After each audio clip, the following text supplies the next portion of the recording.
Welcome, sir.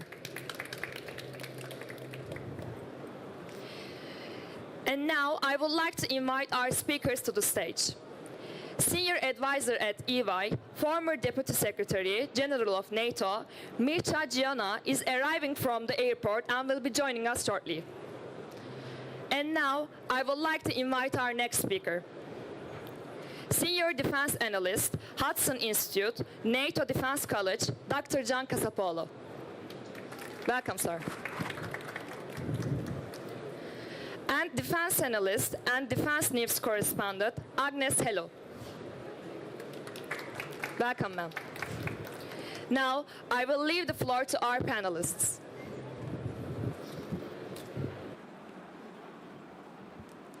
Distinguished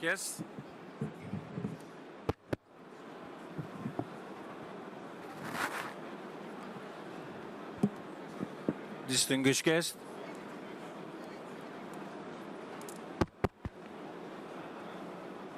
ladies and gentlemen, welcome.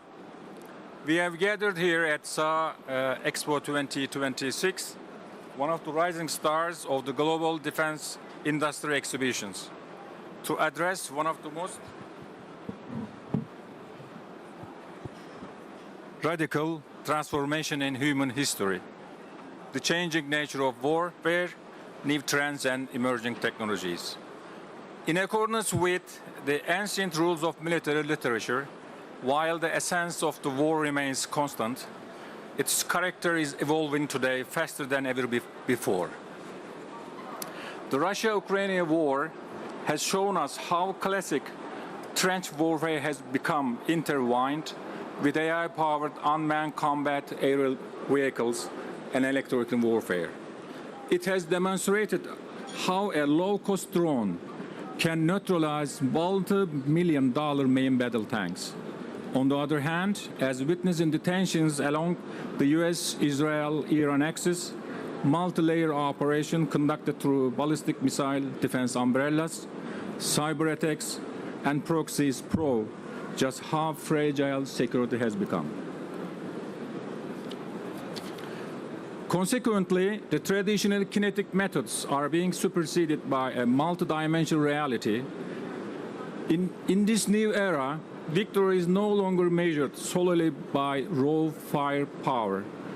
It's a technological war of attrition, won through the speed of data and the precision of algorithm. In this area of unrestricted warfare, conflict transcends borders to target civilian life and human mind. We have moved beyond physical combat into a process of social engineering and cognitive intervention, where non-state actors and strategic technology define the new front line. Within these blurred boundaries, we will re-examine the codes of security in the new world order alongside our esteemed panelists. Dear guests and dear panelists, to ensure a productive discussion, our panel is divided into two main parts. In each round, our panelists will have 10 minutes each for their insight. This will be followed by a 10-minute Q&A session with the audience, with you, and we will conclude with brief closing remarks from our speakers. With our structure in place, let us proceed to part one.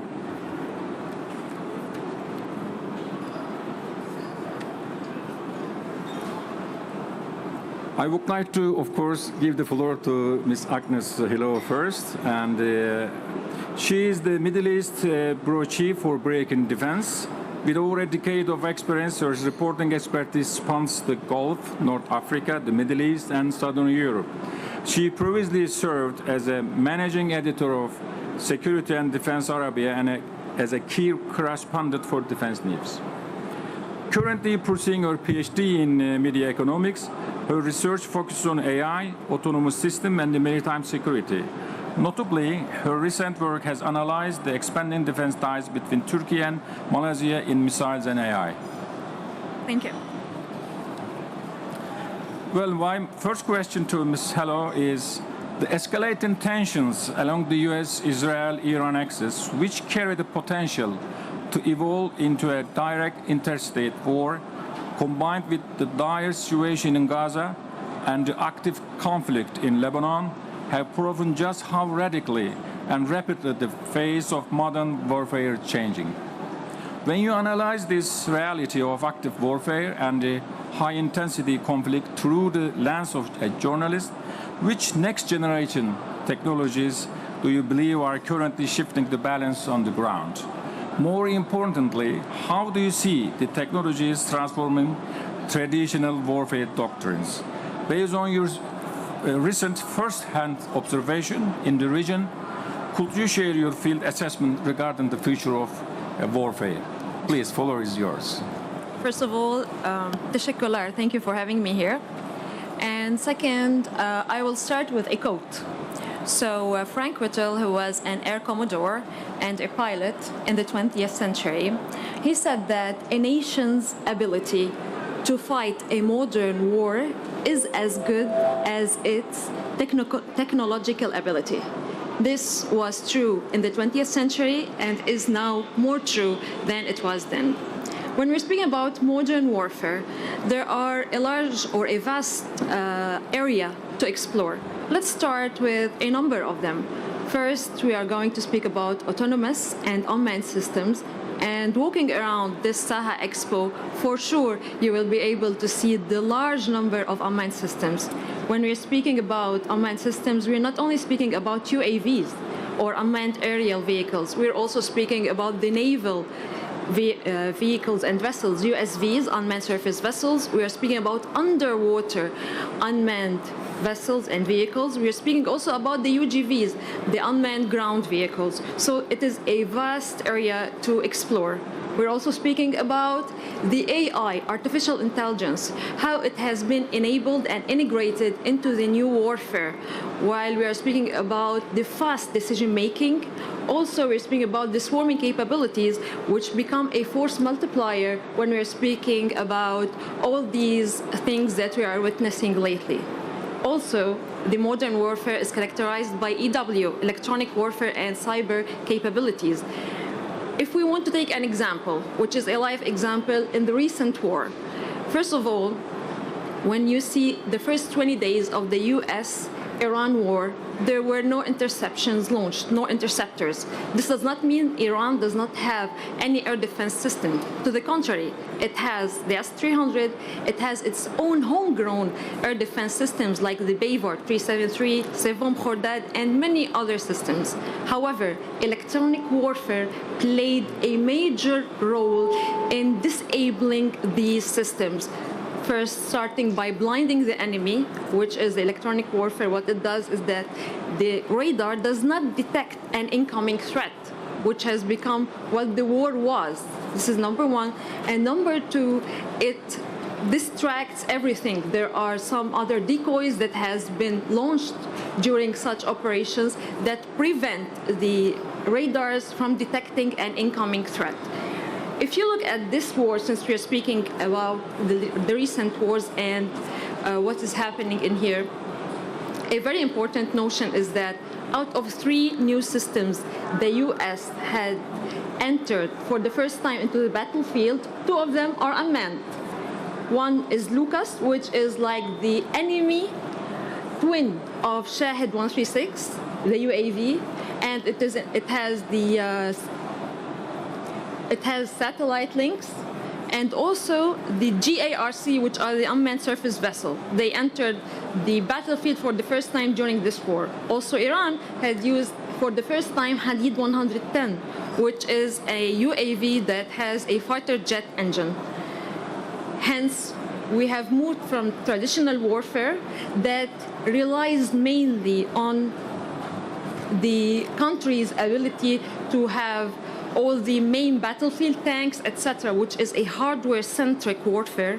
We have moved to the new era of battlefield we are living in the future, which is a networked, data-driven, AI-enabled warfare. And this is what we have been seeing so far throughout all these conflicts. A very important notion also is that the modern warfare is not only characterized by who has the 5th generation or maybe 6th generation fighter jet, but also who has the ability to counter drones via AI mode. So if you look at this show, you can see counter-drone capabilities that are already in here, and they are AI-enabled, high-energy laser, and also directed energy. This is very important. AI has become part of the offense as well as the defense. So thank you. Thank you very much, Ms. Sello, for your from the Gulf region and for sharing first-hand information. Now I want to introduce Dr. Kasapoğlu. He is a non-resident senior defense analyst at Hudson Institute. His work at Hudson focuses on political military affairs in the Middle East, North Africa, and former Soviet regions. He specializes in open source defense intelligence, geopolitical assessments, international weapons markets trends, as well as emerging defense technologies as related concept of operation. He is a senior fellow at the NATO Defense College as well. Sharing a common military academic foundation, Dr. Kasapoğlu received his PhD from the Turkish War College and his master's degree from the Turkish Military Academy, both of which are also my own alma maters. First question to him, dear John, you blend your academic research on defense ecosystems and military doctrines with your first-hand operation in Ukraine and your strategic analysis of the Middle East. To what extent do the concepts of modern warfare defined in literature align today with the harsh realities on the ground that you have personally witnessed in Eastern Europe? In this era of rapidly evolving trends and the changing nature of war, how would you frame the urgent needed solution and the investment areas that will serve as game changers in the defense industry? Please, floor is yours. General Sir, thank you. Distinguished guests. I'm going to start with a very straightforward formulation of what I've been witnessing in Eastern Europe during my field research. Peace dividend, as called by Margaret Thatcher and the father Bush following the Cold War, that we all enjoyed economic integration, globalization, the end of the hostilities in the bipolar world order is gone. To make it even more striking, and also as a sober wake-up call for Europe, peace dividend and all these liberal pink dreams, delusions are buried in the mass graves of the Ukrainians in Bucha and Irpin right now. Europe is at war. The sooner European capitals and NATO nations, and especially the bureaucracy in Brussels, accept this mere fact, the better for defense preparedness and combat readiness and boosting combat readiness. Second, even if we land a peace deal or a ceasefire between Ukraine and Russia right now, it is impossible to demobilize the Russian war machine. So we are talking about a society that has been militarized. You cannot leave the Russian Federation right now if you are military-age male. It is a digital gulag. All the military enlistments and the contract structures and everything are under state control digitally. Russian force generation efforts are not coming from streets and cities of Russia. Some part of Russian force generation efforts are coming from the incarceration system of the Russian Federation, the Russian prisons they are coming from. The economy is war economy. Military factories are working on 24-hour shift, and I do not only mean military factories. This extends to both economic exclusive zones inside the Russian Federation, like the Alabuga plant in Tatarstan, which has never been a military factory in the first place, but still is now in the very epicenter of Shahid drone production. But also North Korean factories, for instance, working 24-hour shifts for the Russian war machine in the invasion of Ukraine. opening up a second front for the Russian Federation in Europe would take only 1% of the GDP. We are talking about a manpower pool of 7 million people. And there is a war economy ongoing in the Russian Federation, and people are making money out of it. There is the war elite right now inside the Russian Federation. And if President Putin just wakes up tomorrow and wants to stop the war, he simply cannot put the entire Russian Federation on a peace footing overnight from the war footing. And more importantly, even if he resigns, step downs, or overthrow tomorrow, it won't be by the liberals or the Democrats of the Russian Federation. We had only one single threat to Putin's throne during this war, which was the Wagner uprising. And the Wagner uprising was not done by people who were opposing the war. They were opposing the way that the Russian Federation was waging the war. So after the Russian president, who is a career KGB officer, most probably we may end up with a more radical clan or faction. This is what I see politically. Militarily, what I see is that data is the new front line, is the new battlefield. We do not only see that in Ukraine, we also see that in the Middle East, when Iran hit data centers across the GCC members, especially the United Arab Emirates. We saw that data and critical data centers are now prime targets for disruptive weapon systems like missiles and drones. The worst may yet to come, because we have the Gulf Arab nations as water kingdoms, as desalination kingdoms. We used to call them as oil kingdoms, but if you look at the structure of critical infrastructure, if you look at the outlook of critical national infrastructure, you see that one Shahid drone hitting one single desalination plant is a generational level, extinction level threat to these nations. 90% of the water is coming from desalination plants. We saw the weaponization of global commodities like oil. So we saw that you cannot contain local conflicts very easily. And also what we saw is a chain reaction across an axis, actually, that the world is heading into. Take again, as my colleague pointed out, a Shahid drone. A Shahid drone is an Iranian design, produced by North Korean labor inside the Russian Federation with Chinese microchips. So how do you call it? Is it a Russian weapon? Is it an Iranian weapon? Is it a North Korean weapon? Okay.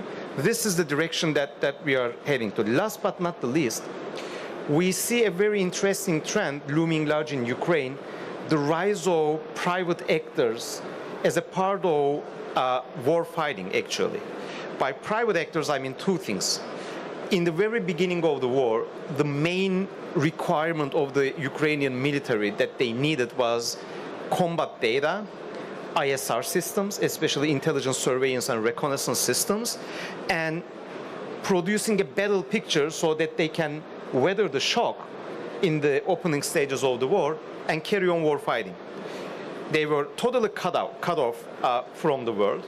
It started with a major Russian cyber campaign, which was really successful.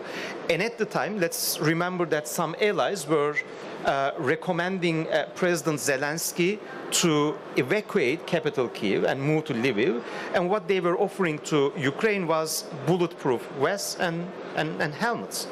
At the time, the actors that stepped in and provided Ukraine with critical targeting data was Maxar, Planet Labs, the very actor that envisaged and architected the Ukrainian target acquisition infrastructure was Palantir. So this was, I think, a turning point that we see private companies providing military-grade intelligence in the age of digitalized battle space. And now we are seeing a whole new era because Ukraine has initiated a new project called the Private Air Defense Project. So far, we have 24 companies applying for that. In April, we had the first interception. Private companies running their own air defense teams and drone defense teams. Not donating to combat formations. Private companies authorized by the Ukrainian Ministry of Defense, running combat operations. These are defensive combat operations for now. But if you look at the trend, who can guarantee in 5 years or 10 years we will not see private companies running offensive combat operations in robotic warfare, in drone warfare?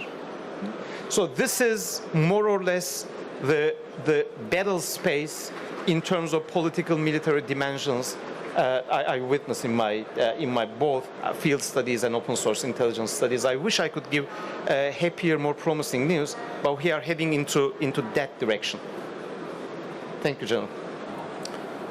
Dr. Kasaboğlu, thank you very much for your field assessments and insights, as we can rarely find this kind of information within these days, and it's very valuable for us. Well, distinguished guests and panelists, except one panelist, we have completed part 1, and whenever he arrives, I will direct the 2 portion question to him.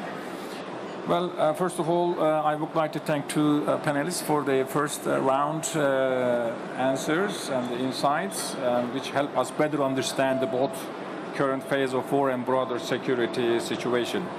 Well, we see this reality in the Middle East. I call it kinetic laboratory, where the debut of next generation missile systems signals a shift into a complex multi-domain hybrid environment. This raises the central question for Europe. Can the aspiration for strategic autonomy overcome the persistent gap between intent and implementation? Is Europe prepared to close its capability gaps, or will structural dependencies continue to define its security posture? Of course, it is the same thing for Gulf region as well. And this global backdrop sets the stage for our second session. We now shift to our focus to Turkey's unique position within this equation.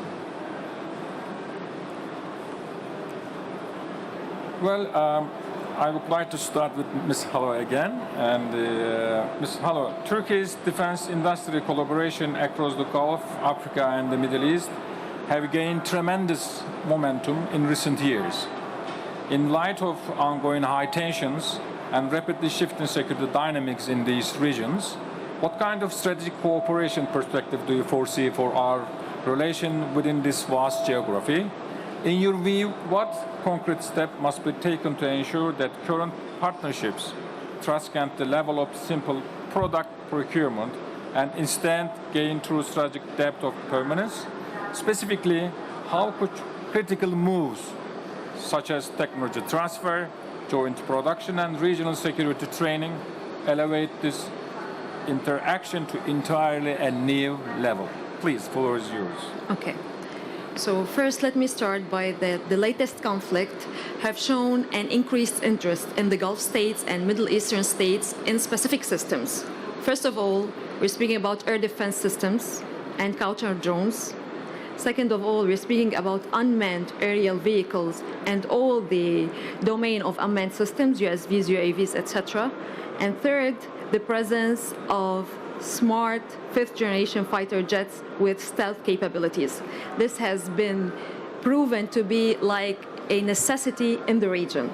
Speaking about Turkey and its own defense industry, first of all, Turkey has a large number of new innovation in all these sectors. It has been working on its national development and production of all these defense systems. This is where it stands up. Second, Turkey is a NATO country. This means it gives a NATO standard systems. They are NATO approved, and Gulf states, not only Europe, Gulf states are interested in NATO standards. When they go to buy new systems, whether they are air defense systems or others, they search for NATO standards. Third is that Turkey does not put any tags or embargoes on exports. And it's not only exports, it's also a part of co-production. They are helping, or in the process of helping, Gulf companies through joint ventures to co-produce specific systems. And this is very important to these states. We're speaking Gulf states, North Africa, and all the Middle Eastern states. Also, Turkey shares geography and history with these states. If there is, for instance, any deal for any fighter jet with Turkey, let's say Khan, Turkey is so close for the maintenance, for the training, and other parts of such a cooperation and such a deal. This is what helps Turkish defense industry in penetrating the Gulf or the Middle Eastern market. Now let me speak a little bit about the Gulf itself. So I will take 3 examples which are the most outstanding in the Gulf region: Kingdom of Saudi Arabia, United Arab Emirates, and Qatar. We'll start with Qatar because Qatar and Turkey has always been on good terms. So when you go to a defense show in Qatar, mainly DIMDEX, you walk around the show, you feel that you are either at Saha or at IDEF. The number of Turkish firms in Qatar in the large expo is very similar to the number of Turkish firms in Turkey. This is how much the defense collaboration and cooperation is big between Qatar, which, if we want to specify, it's Barzan Holdings, which is the national defense champion, between Barzan and other Turkish defense companies. Qatar is working on joint ventures. It has been investing in companies worldwide, in Europe, in the US, and in other parts of the world. So this is its model of cooperation. Of course, it is working on developing its own IPs, but still at early stages. The other country I'd like to speak about is the Kingdom of Saudi Arabia. With Vision 2030, there is a mandate from the Kingdom of Saudi Arabia to reach 50% defense localization by 2030. Through this mandate, GAMI, which is the General Authority for Military Industries, and through SAMI, which is the national company, Saudi Arabian Military Industries, they are working for joint ventures. International companies who want to do work with the Kingdom of Saudi Arabia, they have to have a JV inside the Kingdom of Saudi Arabia. At least 50% of any system to be produced has to be produced in the kingdom. So they are not only targeting the integration or the maintenance of such systems, they go beyond that. They want to have joint intellectual property with other firms, international firms, in order to develop and co-develop inside the kingdom. This is where Turkish firms can be stars, and they have been working on it. The Akinci deal, for instance, with the Kingdom of Saudi Arabia, the Baykar. So this deal has been ongoing. There are for 96 Akinjis, and Baykar is setting the production lines inside the Kingdom of Saudi Arabia. So this is how they are working on co-developing inside the kingdom. There are many, many examples of how Turkish firms are working on it. And the third model is the UAE, United Arab Emirates. Very importantly, United Arab Emirates has Edge Group, which is the national champion. It is a state-owned company similar to the others. But where it differs is that the UAE started before the others, before the other countries. So the UAE moved from research and development inside the UAE and is now working on, first, buying stakes in international companies abroad like Milram Robotics and others. And second, it is bringing this intellectual property and working on developing with its, let's say, partners in Europe and in the US, developing a joint IP inside the UAE. And where Turkish companies are working with the UAE is very important, because if you see at many shows, on the TB2, you can find Desert Sting missile, which is an Edge Group missile. So it's not only for the TB2 for the UAE, but they are giving the Turkish companies like Baykar, they are giving options for whatever country wants to buy the TB2 to be able to buy Edge Group's missiles on it. And here we come to a very important advantage for Turkey, which is that it's not a transactional cooperation with the Gulf states. It is a two-step co-production cooperation with them. They give and also they take, both of them. So this has been very much evident in what we are seeing all over the region. And also, I think from my own experience and talks to all the Gulf states that there are many defense systems here in Turkey that are of high interest in the Gulf.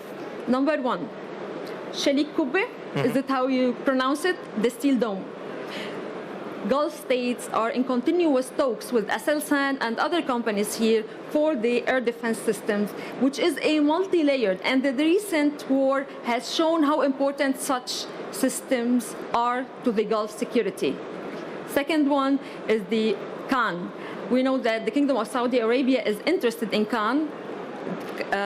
Turkish Airspace have offered multiple plans for the Kingdom of Saudi Arabia, whether they want a smaller number, it will be only a sales. Whether they want to go farther for a bigger number, it will also be a joint co-production. So there are no tags.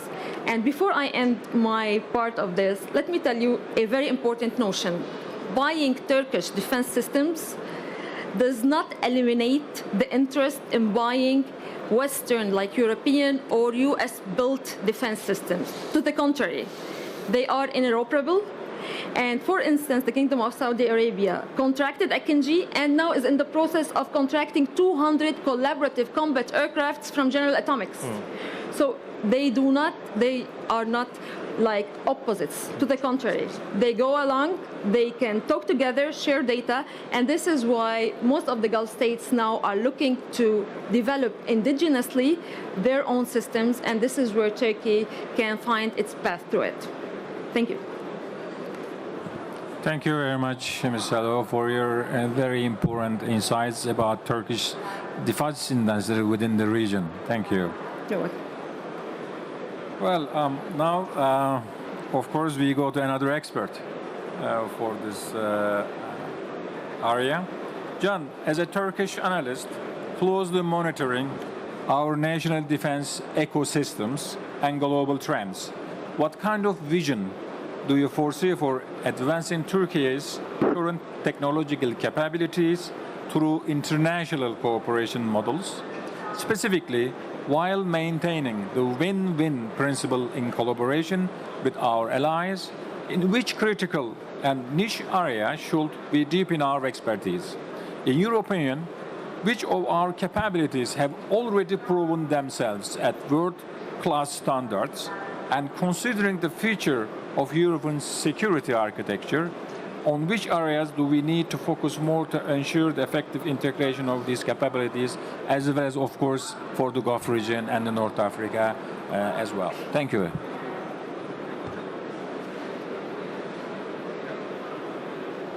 I think now, okay, perfect.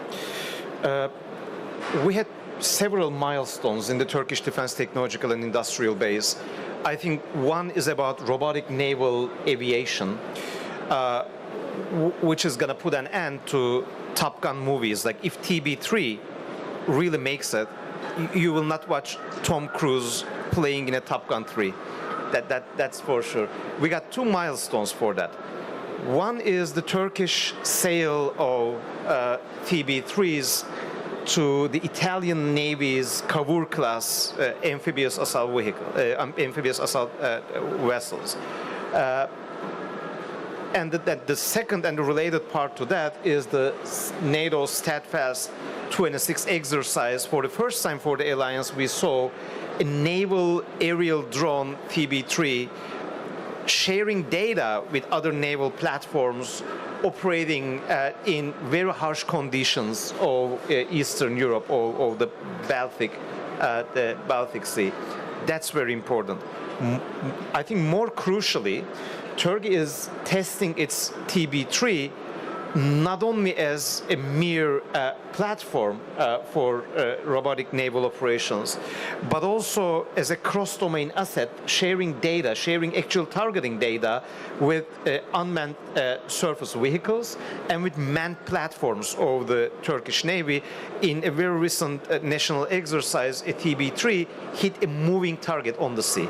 Hitting a moving target on the sea is a very time-sensitive and very consuming concept of employment for military operations, especially robotic operations, especially when you have more automation and AI algorithms stepping in the calculus. I think that's very important, and I think more NATO nations will follow the footsteps of the Italian Navy, and not only NATO nations. For instance, I cannot see a better fit for Japan's Izuma class LHDs. So this TB3 is more than a drone. I think it's a concept which is going to, again, put an end to the Top Gun series. Second, Europe has a problem. It doesn't have weapon systems that can target the operational rear area or principal combat formations like brigade size and division size combat formations. This is really important. This is what we saw from the war in Ukraine. This was the fight behind the immediate front lines, hitting the logistical routes and the rear area of principal tactical combat formations. Let me put in numbers. No European NATO nation has a tactical ballistic missile program right now, for example. And Turkey has its tactical ballistic missile arsenal, and it has already secured the export of the Han missile to Indonesia, if I'm not mistaken. It is a member of the MTCR, Missile Technology Control Regime, but below the thresholds of the regime, as we have seen in the Indonesian deal, there is no reason to rule out Turkish tactical ballistic missile transfers to its NATO allies. And also, when it comes to heavy MLRS, multiple launch rocket systems, which again, lessons from Ukraine is showcasing the importance of such capabilities, Turkey looms large alongside Poland, I would say, in Europe when producing really highly capable systems. Here at Saha, just go visit the Roketsan site, you're going to see MLRS systems, multiple launch rocket systems, at really very effective calibers like 300 millimeter class, all combat proven in areas like Syria, like northern Iraq. These are really state-of-the-art systems that one would need. Shipbuilding is, I would say, is not making the headlines, but it is one of the most important capabilities of the Turkish defense technological and industrial base. Shipbuilding is not only a military issue. Shipbuilding is one of the top agendas in the global great power competition between the United States and China. And this is also a stark warning to American policymakers, because the Chinese are overtaking American shipbuilding industry. If you look at the European NATO shipbuilding industry, you will see Turkish shipyards producing tens of principal platforms, all the way from corvettes to naval aviation platforms. And this is also married to the Turkish improvements in what we call A2AD systems, like Çakır, like Atmaca, anti-access area denial systems, and also electronic warfare systems and anything and everything across electromagnetic spectrum in the naval warfare theater. I think Turkey's NATO allies are not making the most of Turkish shipbuilding capacity, and that's very important. Last but not the least, Kaan and Kızıl Elma. I agree with what my colleague elaborated about the Kaan project, and what I'm going to do is to add more political military dimensions to what Turkey as partners and allies could benefit from Kaan, especially our Gulf Arab partners. Now let's talk about politics, and let's be blunt in that. Given the outlook of the Middle East right now, would you bet your money on our Gulf Arab partners securing an F-35 deal in the next 5 years? I wouldn't bet my money on that. I don't think they are getting F-35s, okay? Perhaps Saudi Arabia, but across the GCC, I do not see F-35 squadrons flying. Now, let's shift to other Western options for these nations. Is there any European alternative that you can secure right now? No, there is no European alternative at the 5th generation combat air capability. Now, you can argue as a third point that they might go for FCAS, okay? Good luck with aligning the French and German export regimes. Good luck advertising Gulf Arab fifth generation combat aircraft procurements in Berlin, not Paris, but Berlin. And also there is the natural question, I wouldn't want to upset any of our European NATO allies, but where is the Eurodrone? So as the answer to the very question of where is the Eurodrone is a huge blank zero, actually, and I don't think I'm going to see it. I don't see Eurodrone to the end of my career, and I'm 40 years old, ever in my career executing combat operations. Now, it can extend to a secondary question. Do you believe that the FCAS will be operational flying and fighting wars in 10 years? Now, under these circumstances, you have different directions. You might go Russian, Sukhoi 57. I'm sure the Russians would love to do that. But would you bet on a nation that's fighting a war right now with no end on the horizon? Would you risk American CAATSA sanctions on your defense technological and industrial base, especially your main procurement bodies? You might want to go Chinese, but the bad news is hedging Chinese. Look at the Saudi Arabian ballistic missile program. Hedging Chinese and flirting with Beijing didn't save anyone from the Iranian missile salvos. Okay? So you want to go NATO. So tell me one single European NATO nation that's producing a fifth generation combat aircraft right now and who can actually produce and field things in the battlefield. And with very loose defense exports caveats. Okay? So you produce one single nation that you are being hosted right now, can't. And finally, fifth generation combat, air combat is a concept more than platforms. The natural next move for these kind of capabilities is flying them with robotic systems like Kızılelma, like Anka-3, which are operational that you can see in that defense exhibition. So I think this also fifth generation combat air power, not only as a platform, not only as Kaan, but a whole concept with trainings, simulators, with robotic systems that's going to accompany these fifth generation platforms. I think Turkey is a natural to-go option.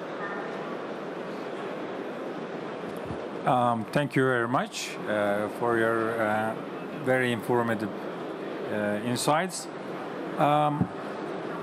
I also issued an article about the strategic outlook for our defense industry that you can find easily if you have Google. And also, if you had the chance to participate in the yesterday's opening ceremony, the ministers and the chairman of the board has mentioned with numbers, with the statistic, how the Turkey's unique defense industry positions is.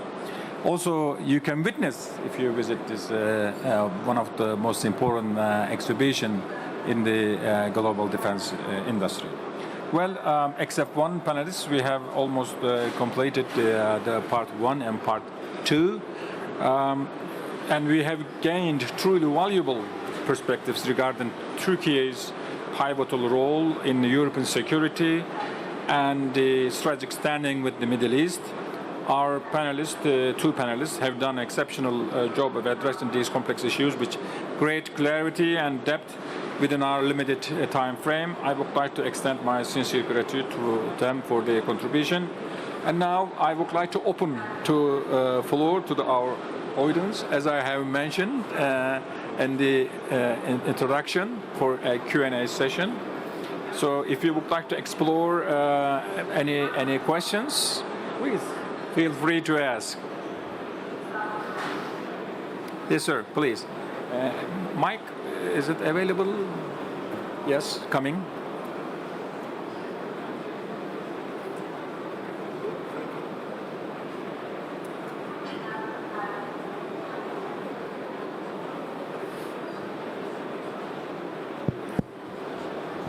Hello, thank you very much.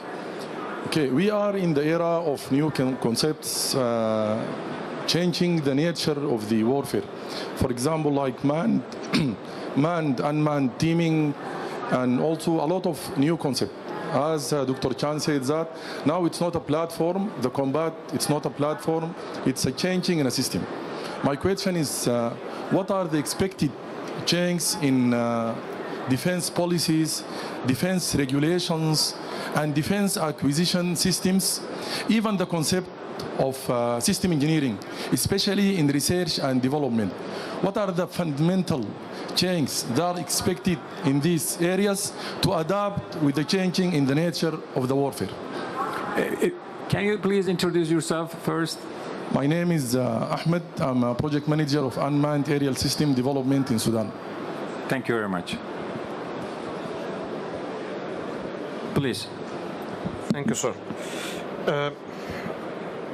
That's a good question. Like how it, especially, that's a good question because it is not asking which systems are looming large, because this is the classical 101 of such panels, which I'm going to talk about. Some robotic systems, they are cool, they are on the rise. But this question is about how it changes defense policy and defense industrial policy. The Ukrainian military right now is trying to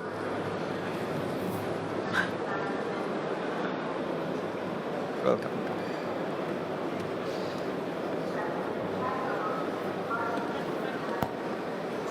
No problem at all. So the Ukrainian military is trying to replace, especially the frontline combat formations, with robotic systems right now. Especially look at their unmanned ground vehicles procurement. They procured more unmanned ground vehicles in the first quarter of 2026 than they procured in entire 2025. And Minister of Defense Mikhail Fedorov is talking about delegating all frontline logistics to UGVs right now. If more than half of your militaries are manned, so to speak, ironically, by robotic systems, which cannot vote, which do not have families back home, which wouldn't be a problem if they die in large numbers, it might be more easier for political decision makers to go to war. Like an ejected pilot situation, a captured pilot situation is far more different than losing your unmanned aerial vehicles in hostile airspace. So I think it is the robotization of warfare will affect the decision-making algorithms of political decision makers back home, and it might make going to war more easier. When it comes to the robotization of warfare, again, one thing looms large, something that we discussed in a separate panel yesterday, combat data.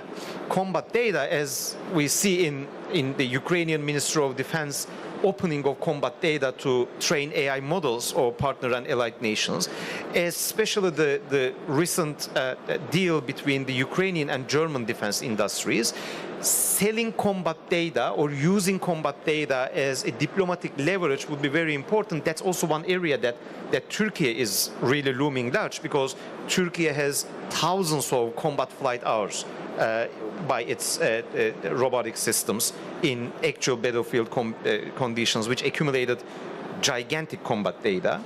The third issue is, up until now, if you go to any defense firm, and if you are coming from certain parts of the world and you want to shop around for your nation, one thing you ask about the weapon system is it ITAR free?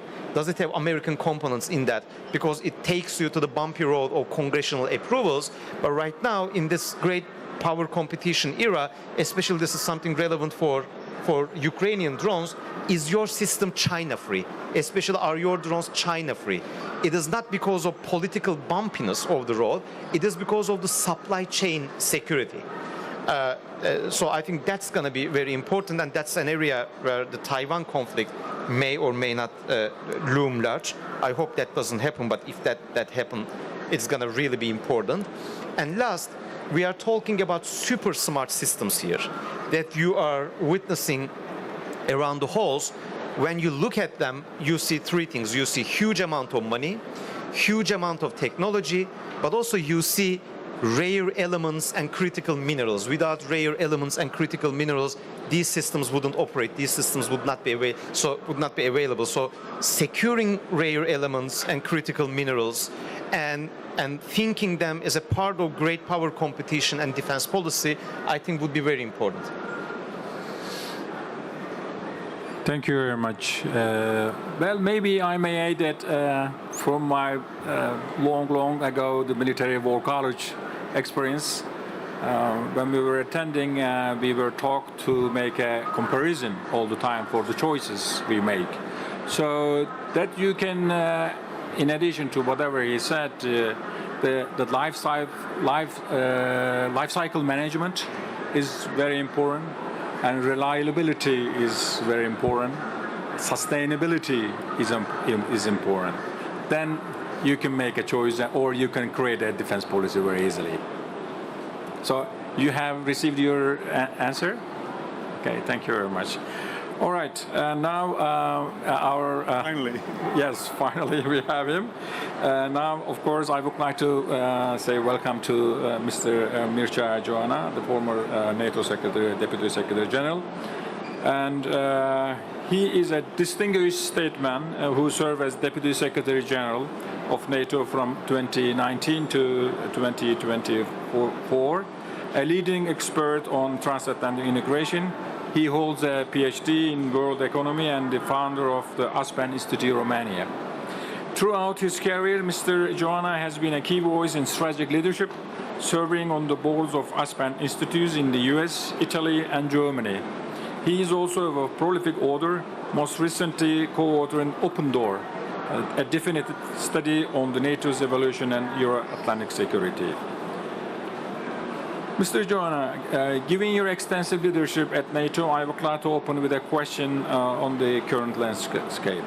During your critical tenure, you witnessed both technological transformation of the Ukraine-Russia war and the asymmetric conflicts in the Middle East at the highest level. We are aware that NATO has published very comprehensive strategy documents on emerging technologies and trends. However, considering the new nature of war on the ground, specifically the parameters of speed, autonomous systems, and attrition warfare, how do you evaluate the ability of these theoretical frameworks to penetrate real-world battlefield realities? In your view, can NATO's technological adaptation and capability developed processes truly keep pace with the speed of change on the ground? Or is the gap between doctrine and the practice widening? Please, floor is yours, sir. Thank you so much. I apologize. That's why the NATO summit will be in Ankara and not in Istanbul. Sorry, it took more than 2 hours from the airport to here. So hello to my co-panelists. Yes, I had the privilege, together with Jens Stoltenberg, in my 5 years as Deputy Secretary General of NATO, to run innovation in the alliance. And this was probably one of the most rewarding and complex things we've done. We have managed to create the NATO Innovation Fund, the first sovereign venture capital fund in the world, and it works well. Very proud of that. We also managed to create Diana, which is a collection of test centers and accelerators from all NATO countries working together and giving startups the place where they can retest their ideas, make the prototype, cross the valley of death, and eventually go to the market for becoming successful. The third one, which I failed miserably, which was the creation of a NATO bank, is happening as we speak. I'm part of a group of initiative to create the Defense Security Resilience Bank.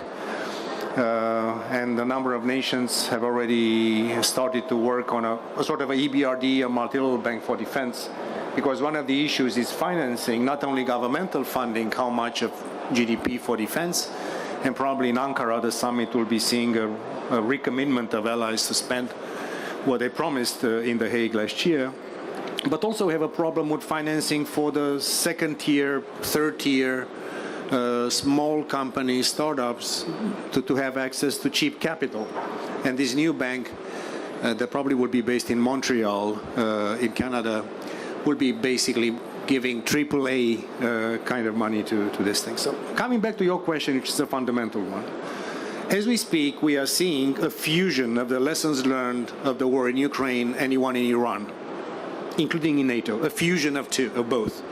Because before that, we are trying to absorb as much as we could And here Turkey has played a fantastic role in the beginning and during the war to support this country and also to distill towards the alliance the lessons learned from drones, from many other things.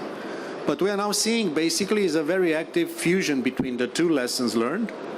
One, of course, was the robotization of warfare, the expansion of the kill zone, the manufacturing in the battlefield of spare parts and even components.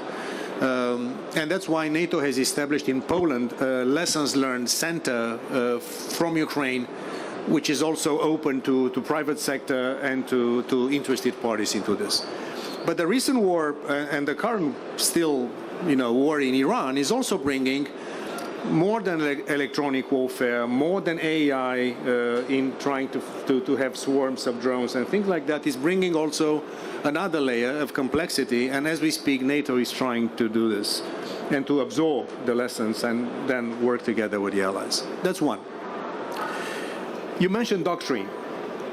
NATO has been built for the last 77 years since we started on basically the American concept, and there's the doctrine in NATO, in fact, of overwhelming dominance, which comes from the US and its allies. And this is, in a way, a paradigm shift which is slowly starting to change, as America is not willing or not able, or a combination of both, to give everything they used to give us as European allies.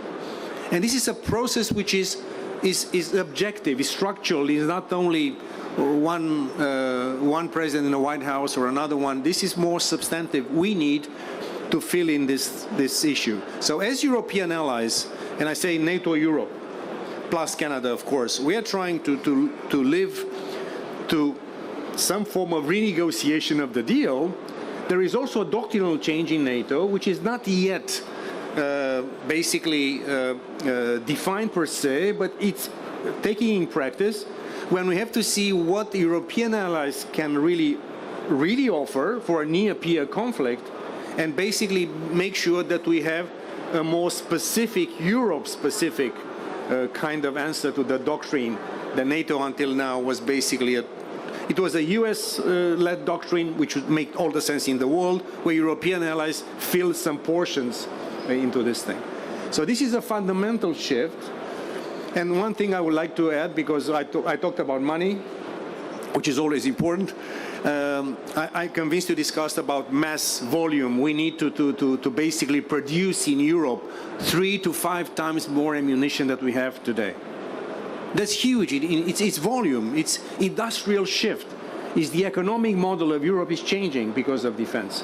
And also let me add something which is part of the interoperability and standardization thing that NATO is the place where we can do this. There's no other place where nations can really learn to exercise and fight together other than NATO. There is no structure, at least at this point in time, is irreplaceable. And the other thing that I would like to mention, which seems to be a little bit low end from innovation, but is not low end, is enablement and logistics.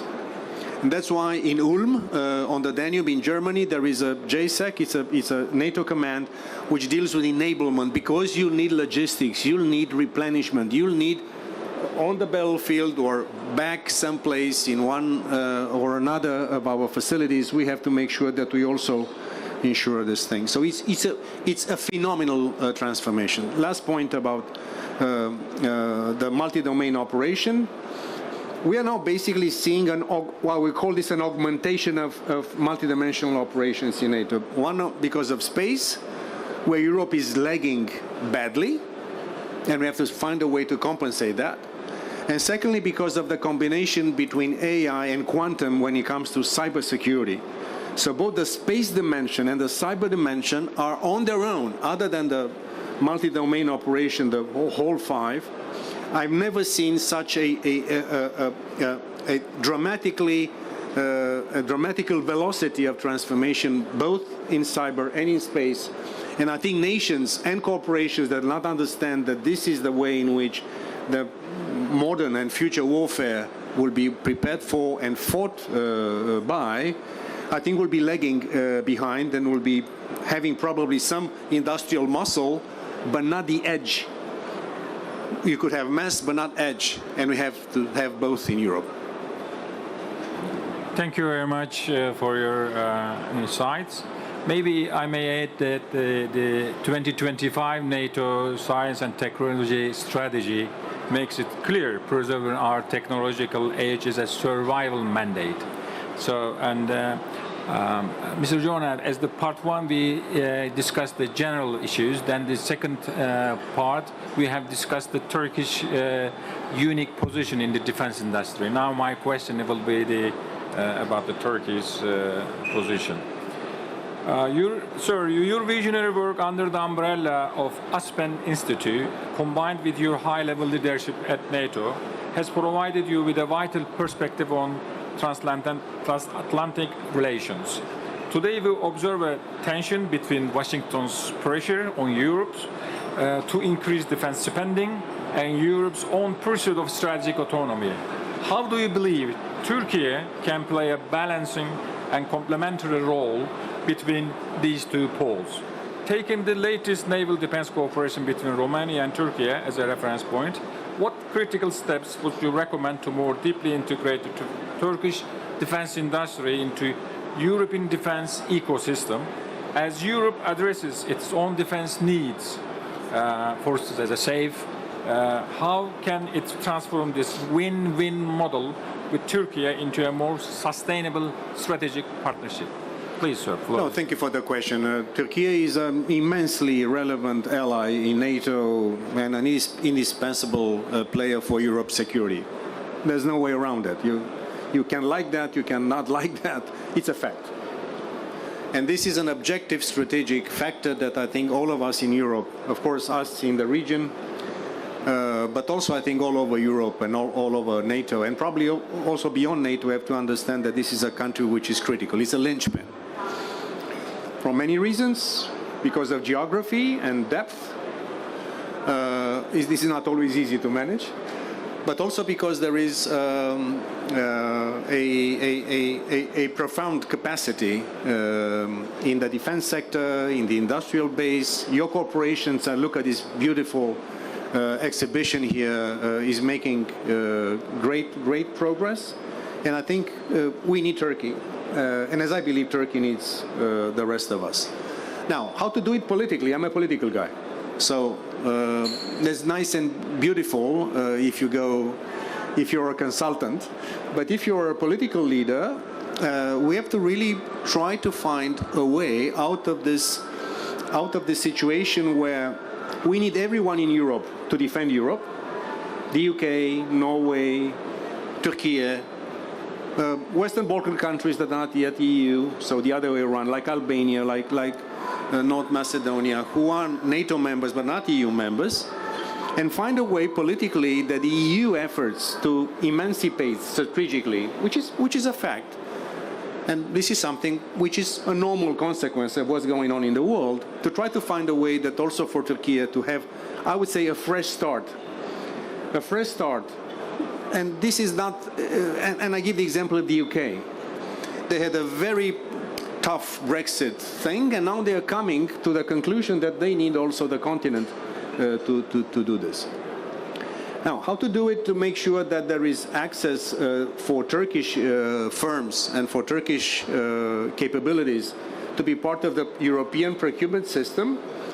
I think this is work in progress. We have done in Europe, in the EU, we have done this thing with Canada. I think we are doing this with Norway, not yet with the UK, and not yet for Turkey. I think we have to persevere. And also, I think in the EU there is a beginning of an understanding that even if there are some limitations, we have to move forward. One of the entry points, to answer your second part of the question, is also through your exceptional relationship with Ukraine. Sometimes for political reasons, because you want to play also sometimes, and President Erdogan does a great job in trying to also find or contribute to a peaceful solution to this conflict. I believe that the fact that you've been doing things together in Ukraine, you'll be testing your equipments over there, and also doing a more, let's say,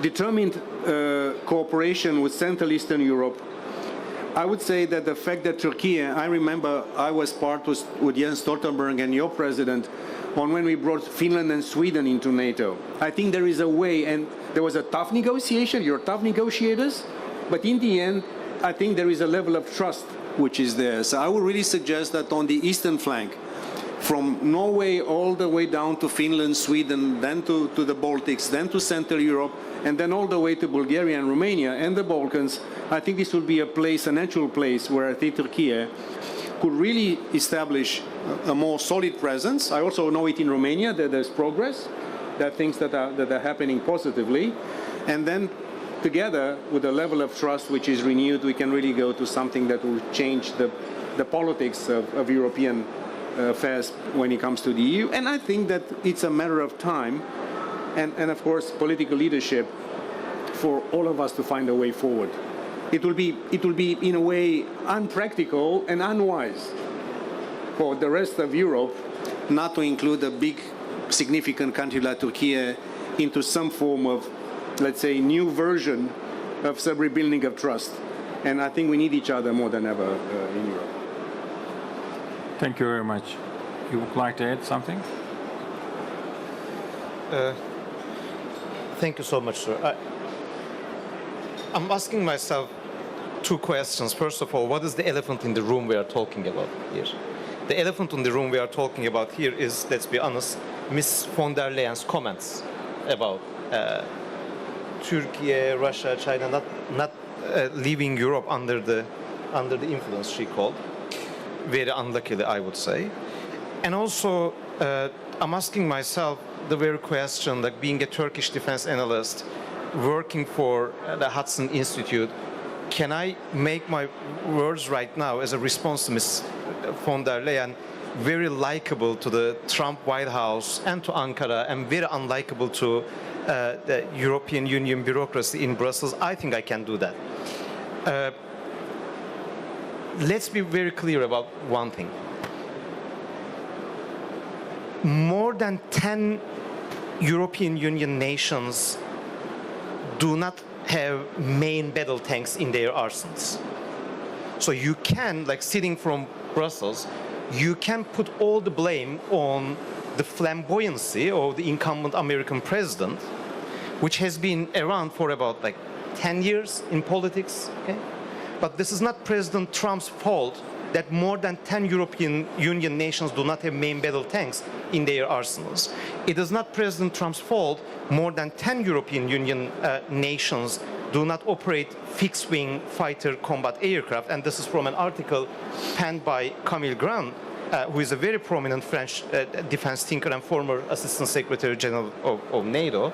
It is not an American fault, it is not a MAGA fault, it is not a Trump fault that a substantial portion of European Union lacks basic bare minimum combat readiness and contributions to the alliance. Again, let's talk in numbers. North Korea transferred 1 million principal artillery shells for the Russian invasion of Ukraine, and 1 million was the number that European Union promised to the Ukrainian military, which they couldn't pull it off in 1 year. And North Korea produces more artillery shells than the entire European continent. And also North Korea, they combat deployed a manpower pool of 30,000 warfighters for the operations in Kursk, which they lost 1/3, but they kept fielding a division-sized force for the operations in Kursk for 10,000. That number, that North Korean contingent only, which is a fraction, not only, which is a fraction of not North Korean military, but the North Korean special forces, which is 200,000. Okay? That outnumbers most standing militaries, the combat formations of tactical combat formations of European Union nations. That again is not the fault of President Trump or any Republican presidency in the White House. That being said, under these conditions, trying to single out one single European NATO nation that has warfighting capable armed forces that can field a force that overtakes or outnumbers the Russian Moscow and Leningrad military districts, I would say is not in the best interest of European security. Then brings us to a third question, which as a think tanker I'm just asking that question. Are the political interests of European Union bureaucracy aligned with the national security interests of European nations? And are the political interests of the European Union bureaucracy in Brussels also aligned with national governments' interests, say the Italian government's interest? At a time when the Italian defense technological and industrial base is working with Baykar, for instance, for procurement and co-production of combat drones, for manning their amphibious assault vessels with TB3s, at a time when Spain is working with the Turkish defense technological and industrial base. So that also leads to the very question of, again, like, are the strategic and political interests of a small European autonomy-driven elite in Brussels representing the broader strategic and national security interests of European nations? Thank you. Thank you very much. Maybe I may add that Turkey is a member of NATO since 1952 then, not only providing the security for the alliance, but also participating in the whole peace operation in the world, not only in the latest things for the Turkey is concerned. Well, now I would like to continue the Q&A sessions with the audience, if there are any. We have time, then I will give the floor to the panelists for closing remarks. Yes, please.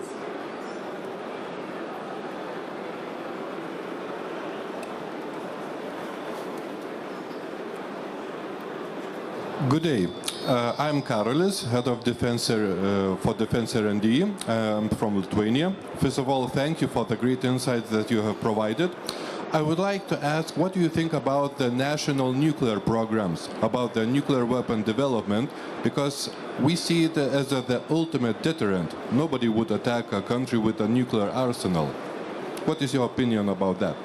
To whom you're questioning? To all of you. Okay. Who would like to take the floor? Take the hot potato. No, I'll take the hot potato. I'm the political guy here, so just a small personal suggestion from a friend. This conversation about Turkey and Europe is complicated and old, and of course there are multiple layers in the EU. There is the superstructure in Brussels that has sometimes its own raison d'être. Like any big bureaucracy, you have to move forward. There is also a huge role of member states, and my suggestion would be to continue to believe that there is a mutual interest for Turkey to come closer, for Europe European Union to move forward, and to make sure that we synchronize the movement with the British one, the Norwegian one, the Canadian one, because these are not pieces of a puzzle that function independently. They're part of a bigger puzzle. And Turkey is too much of an important country for us not to include in any future plan, be it defense or be it political.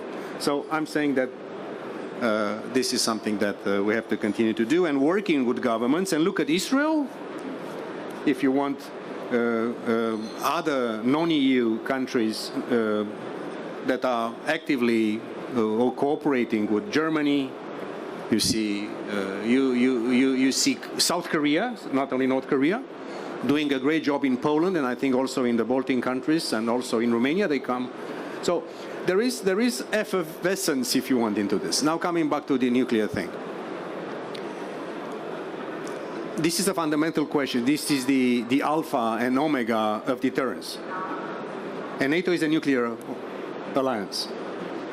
And of course, we rely on the US and UK deterrent, and we have France inside, which is independent from the nuclear planning group. And let's say for the people in uniform and Ministry of Defense, when we have a NATO planning group meeting at ministerial level, let's say defense ministers in NATO, France is not at the table. We reorganize the table, and then we go back with France again. So they are a nuclear power, and I understand why President Macron in France, they are making this offer to other European players. This is both political and a question that we all have, especially in Germany.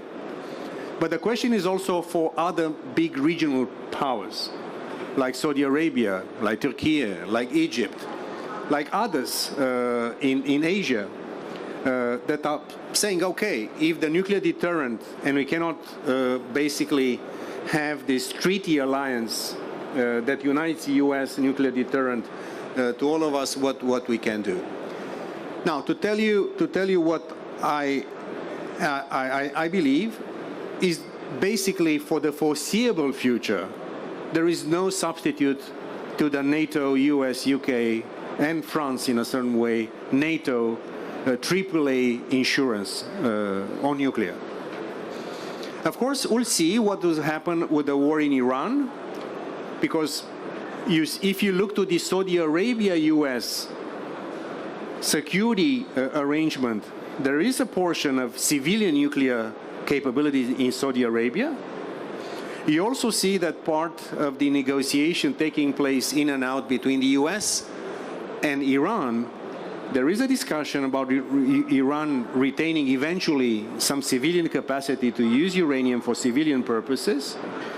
And I think on the outcome of these conversations will depend very much the national interest of, I would say, regional powers around the world to say that they have to basically buy themselves this insurance.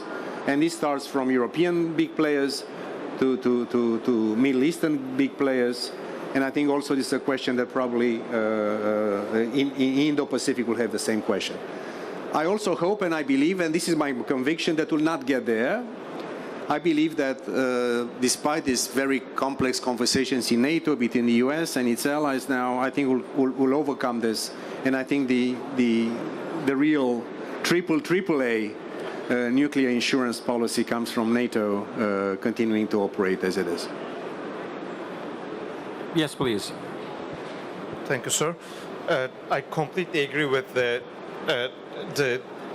very debatable utility of nations trying to force their way into independent nuclear capabilities, and I do really agree with the firm guarantees under NATO. Just one addition, I think there is a discussion that we have to talk very frankly among NATO circles, which is the death of the 1997 Russia-NATO Act, the moment when Russia declared Belarus a nuclear extension of the Russian nuclear deterrent. We still have conflicting open source intelligence inputs about that. We do not know actually if the Russians really deployed warheads to Belarus, but we know that they certified their missile forces and the air forces for tactical nuclear delivery. But more importantly, they gave their word to us, like back in 1997, that they wouldn't extend their tactical nuclear deterrent. And I think with Belarus not hiding that fact, with Lukashenko openly and very proudly so, talking about a nuclear Belarus under the Russian umbrella, with the Russians incorporating, starting from Zapad 2009, incorporating nuclear scenarios to their drills at NATO's doorstep, I think there are a few moves that we can also consider. One is declaring the NATO-Russia Act of 1997 over, practically, unless if we would like to leave an open door diplomatically.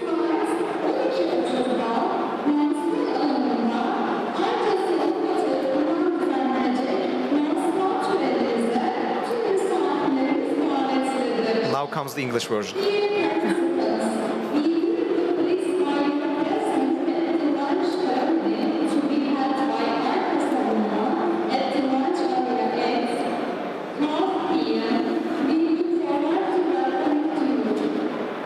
And if we would like to give them a little bit diplomatic space, we can just condition all our moves to the reduction, a permanent reduction of the Russian dual-use capabilities and also nuclear plans in Belarus.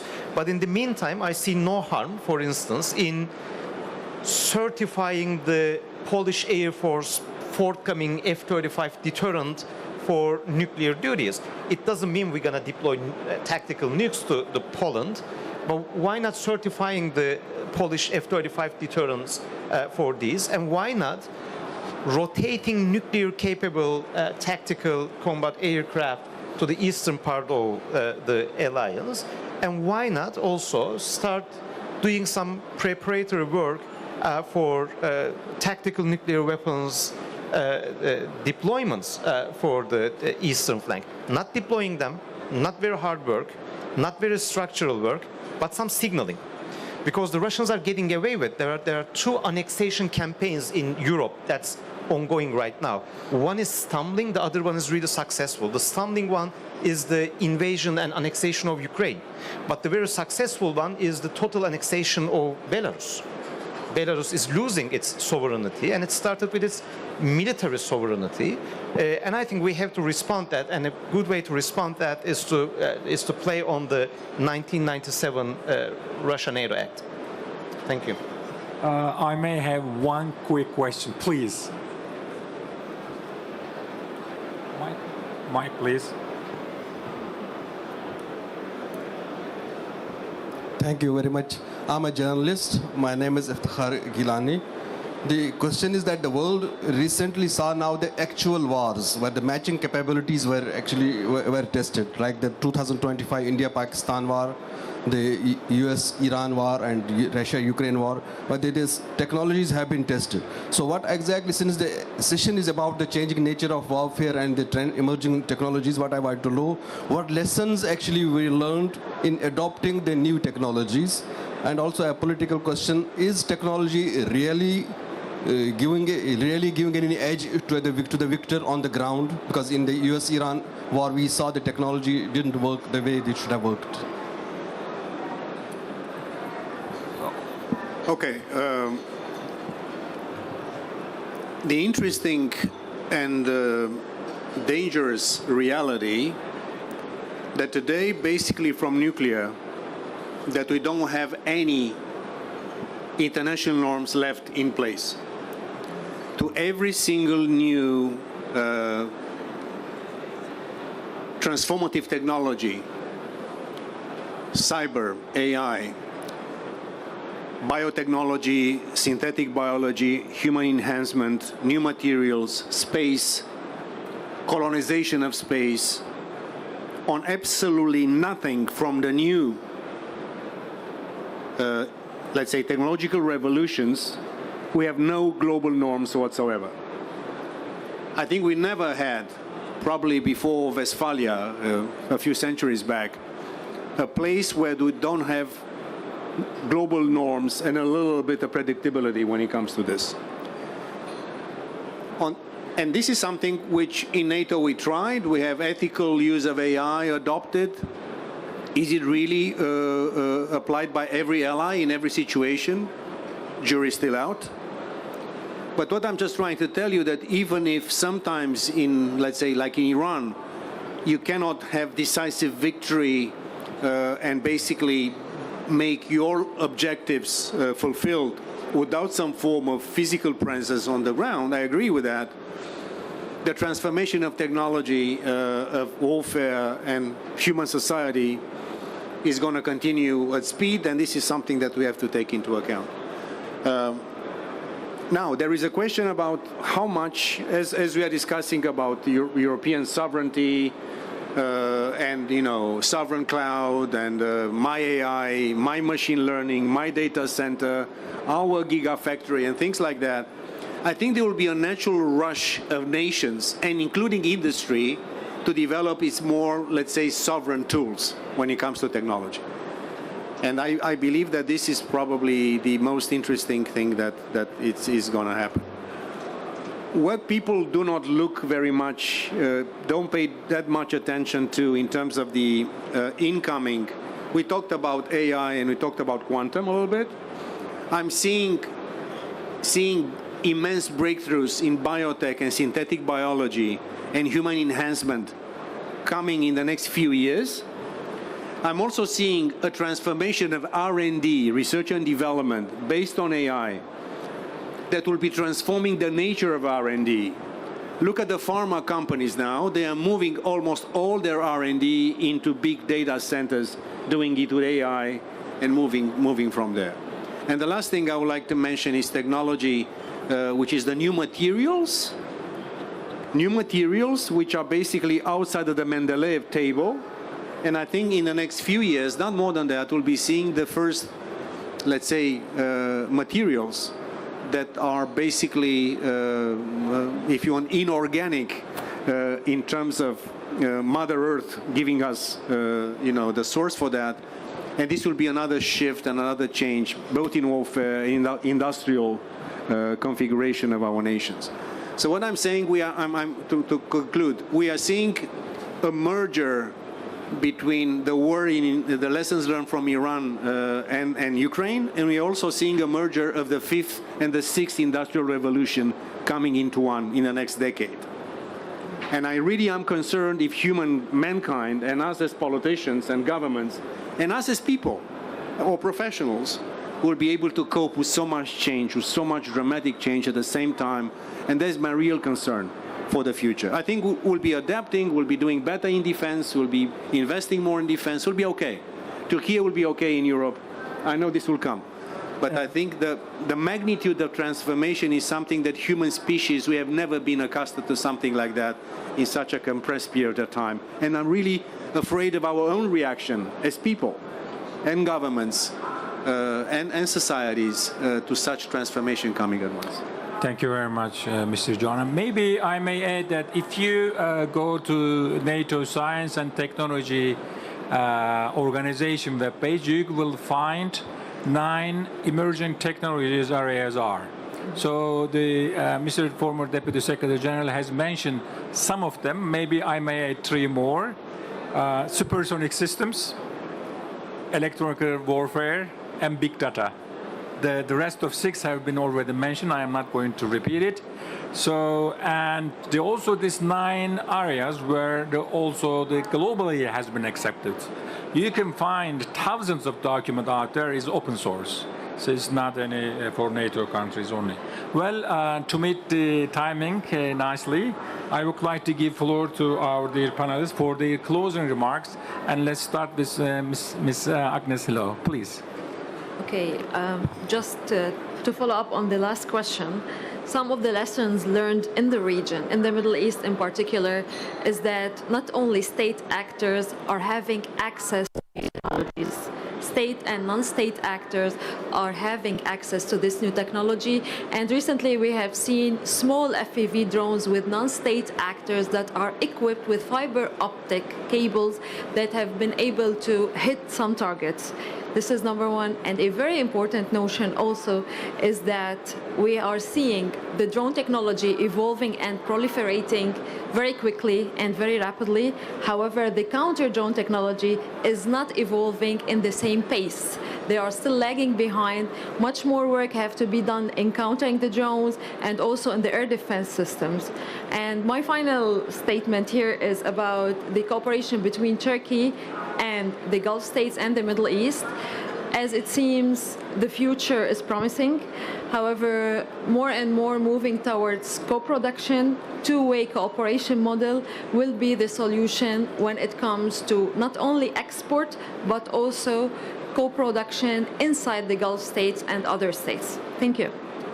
Thank you very much. Mr. Gianna, please, closing remarks.